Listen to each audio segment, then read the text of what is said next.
இன்னைக்கு அவர் இப்படி செஞ்சார், இவர் இப்படி செஞ்சார், இன்னைக்கு அப்படி நடந்துக்கிட்டார் என்கிட்ட. லா இலாஹ இல்லல்லாஹ். புறம் பேசுதலின் உச்சம் தன் கணவனை பற்றி பிறரிடத்தில் சொல்லுது.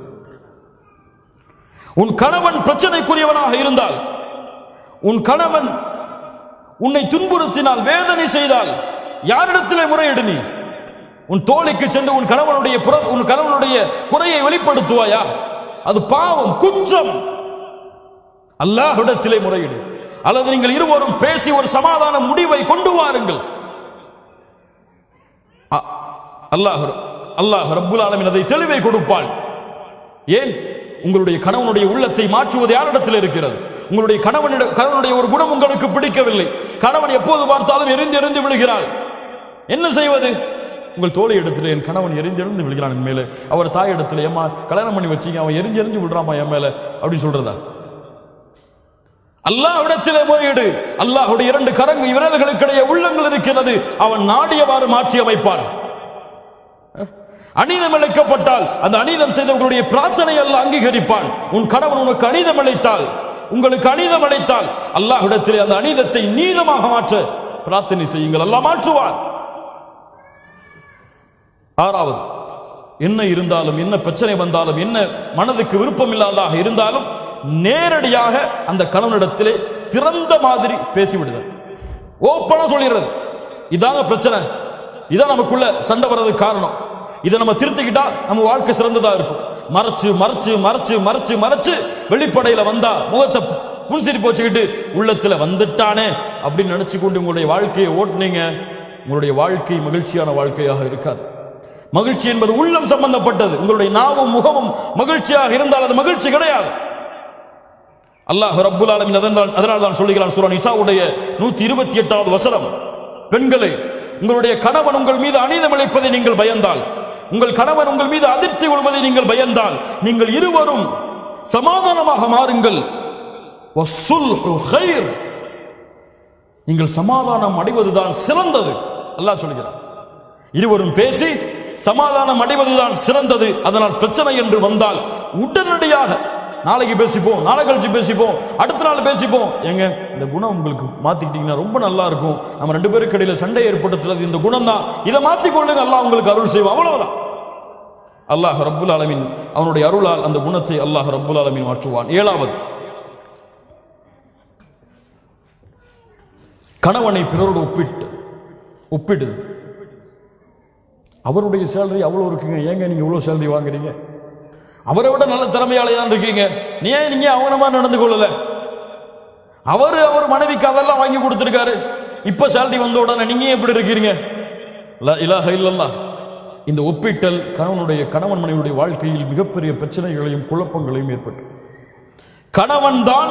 அவன்தான் ராஜா இந்த உலகத்திலேயே அவன்தான் எனக்கு ராஜா, அவனை விட யாருமே கிடையாது என்பது போல் அவனை உணர வைக்க வேண்டும். எனக்கு மிக பிடித்தமானவர் இந்த உலகத்தில் அல்லாஹ்விற்கும் அல்லாஹ்வுடைய தூதருக்கும் பிறகு என்னுடைய கணவன் தான். அதை உணர வைக்க வேண்டும். எல்லா முறைகளிலும், எல்லா இடங்களிலும், எல்லா சூழ்நிலையிலும். நீங்க அவரை கீழே தள்ளிட்டு வேற ஆளை மேல உயர்த்தி பார்த்தீங்க, பிரச்சனைகளும் குழப்பங்களும் அங்குதான் ஆரம்பமாகும். 8வது, கண்ணியமான வார்த்தைகளை கொண்டு பேசுதல். பல பெண்களிடத்தில் இல்லாத குணம் அதுதான். இப்போது இல்ல, மஷா அல்லாஹ் பாதுகாத்தவர்களை தவிர. கஷ்டப்பட்டு உள்ள வருவார், கதவை தட்டுவார், வந்துட்டாரா கதவை துறமான்னு சொல்லி பிள்ளை அனுப்புவாங்க. டீ போட்டு கூடமான்னு கேட்பாங்க. இப்பதானே வந்திருக்கீங்க, பொறுங்க, பிள்ளைக்கு வேலை பார்க்கணும், பிள்ளைக்கு படிப்பு சொல்லி கொடுக்கணும், அதுக்கப்புறம் பார்த்துக்கலாம். ஹூரிலின் பெண் தெரியுமா? அந்த ஹூரிலின் பெண் உங்களுடைய கணவன் மறுமையில் கிடைத்தால், கதவு தட்டப்பட்டால் என்ன சொல்வாள் தெரியுமா? அல்லாஹ்வுடைய தூதர் ஸல்லல்லாஹு அலைஹி வஸல்லம் சொன்னார்கள், அல்ஹம்துலில்லாஹில்லதி அஹ்யாக லனா வ அஹ்யானா லக். எங்களுக்காக உங்களை படைத்த கதவு அப்பதான் திறப்பா நரகத்திலிருந்து வெளியே வந்து, அப்ப அந்த 2 பெண்கள் சொல்லுவார்கள், மனைவிமார்கள் சொல்லுவார்கள், உங்களுக்காக எங்களுக்காக உங்களை படைத்த அந்த அல்லாஹ்விற்கே எல்லா புகழும். அவன் அவ்வளவு உச்சத்துல போய் சொல்லுவான், சொர்க்கத்துல என்ன மாதிரி யாருமே கிடையாது இந்த வார்த்தைக்கு பிறகு. லா இலாஹ இல்லல்லாஹ். அஸ்ஸலாமு அலைக்கும் வரஹ்மத்துல்லாஹி வபரகாத்து. வாங்கம்மா, உட்காருங்க, என்ன வேணும், என்ன செய்யணும் உங்களுக்கு, இப்போ எப்படி இருக்குது நிலைமை, சந்தோஷமா இருக்கீங்களா? அழகிய வார்த்தைகளை கொண்டு பழகுதல், பேசுதல். அவனுடைய சூழ்நிலையை புரிந்து பழகிக் கொள்ளுதல், அவனிடத்திலே பேசுதல். 9வது, கணவனுக்கு முன்னால் சப்தங்களை உயர்த்தி பேசுதல் பாவம். கணவனுடைய உள்ளம் நோகும்படியாக நடந்து கொள்ளுதல் பாவம். அல்லாஹ்வுடைய தூதர் ஸல்லல்லாஹு அலைஹி வஸல்லம் கணவனுக்கு அவ்வளவு பணிவை காட்டச் சொன்னார்கள். உங்களுடைய சப்தம் அல்லாஹ்விற்காக உங்களுடைய கணவனுக்கு முன்னால் தாழ்ந்திருந்தால் அல்ஹம்துலில்லாஹ். ஏன்? அது ஒரு மரியாதையாக செய்கிறேன், அதை என் கணவனுக்கு கொடுக்கக்கூடிய கண்ணியமாக கருதுகிறேன். அல்லாஹ் அதை கொண்டு உங்களுக்கு பல மடங்கு கூலி கொடுப்பான். இன்னைக்கு அவங்க பேசினா வீட்டை விட்டே வெளியே ஓடிடணும், அப்படி இருக்கும். இல்ல மாஷா அல்லாஹ், அல்லாஹ் பாதுகாத்தவர்களை தவிர கண்ணியத்துக்குரியவர்களே, அல்லாஹ் ரப்புல் ஆலமீன் நம்முடைய நிலைமைகளை சீர்படுத்துவாராக. இந்த 2 குடும்ப உறவுகளும் பிரிவதிலே இன்பம் காணக்கூடியவன் உங்களை விட, உங்கள் குடும்பத்தில் இருப்பவர்களை விட அல்லாஹ்வால் சபிக்கப்பட்ட இப்லீஸ். ஹதீஸ் நினைவுபடுத்தி கொண்டு இருக்க வேண்டிய ஹதீஸ்.